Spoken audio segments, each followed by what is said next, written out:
Welcome back to Out of Left Field, presented by the Lehigh Valley Health Network. Tommy Otterbine grew up in drums. He started running as a sport in junior high school, and he's never looked back. Okay, he does in fact look back. Otterbine comes back home at least once a year to help continue a tradition that was started by his running coach at the Hazleton Area High School, Lou Gunderman. It's distance running at YMCA Camp Kresge, so it's a scholastic running camp, a week-long camp for junior high and high school kids. So predominantly, we get kids from the Scranton, Wilkes-Barre, Hazleton areas, about 40 kids a year. So it's a good group. I think we're at like year 16 now, still doing that camp, which has really been probably one of my biggest joys, is to be able to come back and give back to the running community in the area. Sports have given Otterbine so much, and he's devoted a lot of his life to making sure everyone has a chance to experience what he has. He works to make sure that everyone gets a chance to play.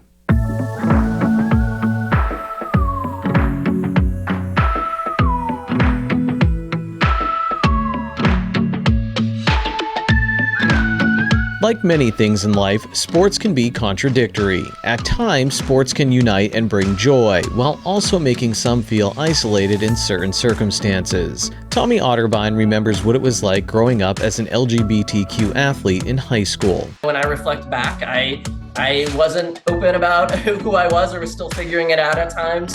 And the sport arena is an added layer to that fear, that anxiety. Otterbine says he's seen progress from when he was growing up, but he's made it his job to make sure the sports world is even more welcoming of all people. Currently, Otterbine is the coordinator of operations for Out Loud Sports. He says it's the nation's largest LGBTQ adult recreational sports association. According to their website, Out Loud supports over 45,000 queer plus and allied athletes across the country. Sport is one of those things where, especially for the LGBTQ community, that a lot of people stop playing at some point. They don't feel that it's something that they're supposed to be a part of. They don't feel that it's a safe space. Maybe they just don't feel like they belong at some point. That's not everyone, but that's why a lot of folks will stop playing after high school, or maybe don't even get that far. So I think part of what these leagues do is it gets a community that maybe felt a little alienated from sports, or maybe that was a place they didn't belong, gets them back into it in a much inclusive and safer environment.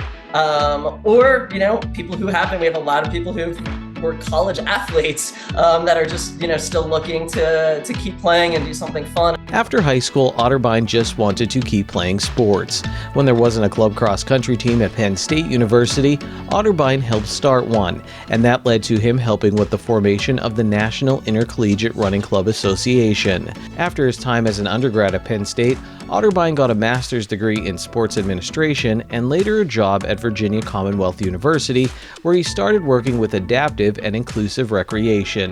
While in Richmond, Virginia, he wanted to play kickball, so guess what? He helped start up a chapter of Stonewall Sports there, and he ended up on that group's national board.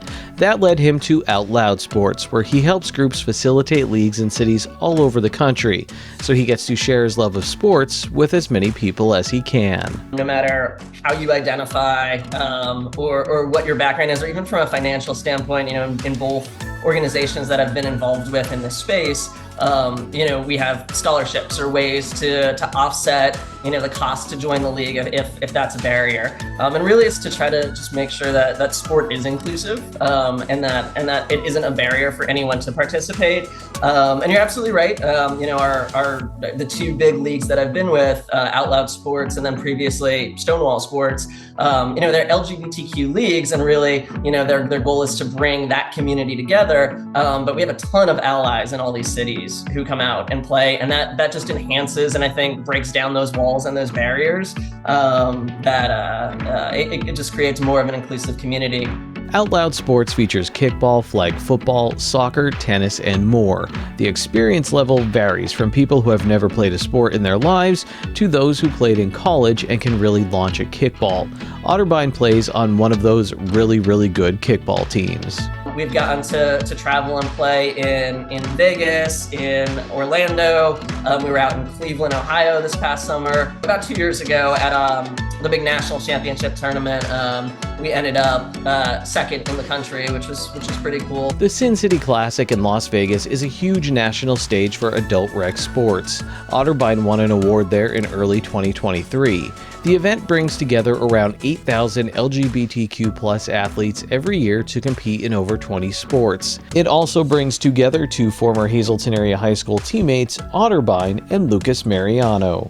Mariano is a board member for the Los Angeles Softball Association, the group that hosts the Sin City Classic in Las Vegas. It's been years since Mariano and Otterbine have been teammates, but they're still looking out for each other. So the award that Lucas nominated me for, that I received this year, is the Ken Surs Leadership Award. So Ken was the director of the Sin City Classic, so running the whole thing, and he was from the Los Angeles area and really good friends with Lucas, really involved in the softball community. And Ken passed away suddenly 2 years ago. One, I can't say enough about the work that Lucas has done to really not only keep Ken's memory alive, but really step in and continue to make this massive, massive sporting event happen every year. So Lucas is highly involved in that, and then created this award 2 years ago that's really just recognizes leaders in the LGBTQIA sports space across the country. So it was a huge honor to not just receive that award, but to be nominated by my friend from 24 years from back in middle school track and field in the Hazleton area. Over his career, Otterbine has helped those with disabilities get involved with sports. He's worked with professional sports teams on diversity, and of course there's his work with Out Loud Sports. To Otterbine, inclusivity matters, sense of belonging matters, visibility matters, sports matter. At first, it's maybe a place where you don't want to disclose your identity, and for a lot of people that's true. But then I think, especially through some of these organizations, that it becomes a space where it helps you figure out your identity. It helps you become more comfortable with yourself because you get to meet people who are just like you. You get to meet people who have the same interests, who can be super athletic and be gay. And that's not a message that really, I think, computes in your brain growing up. But as you get older, you see it, or you hope to see it. So sport has helped me a lot. Part of it is getting older and you evolve, and part of it is, changes in society. But a big part of it too has been being on these teams and that camaraderie and coming together over a common interest, and then realizing that there's a lot of people who are just like you out there.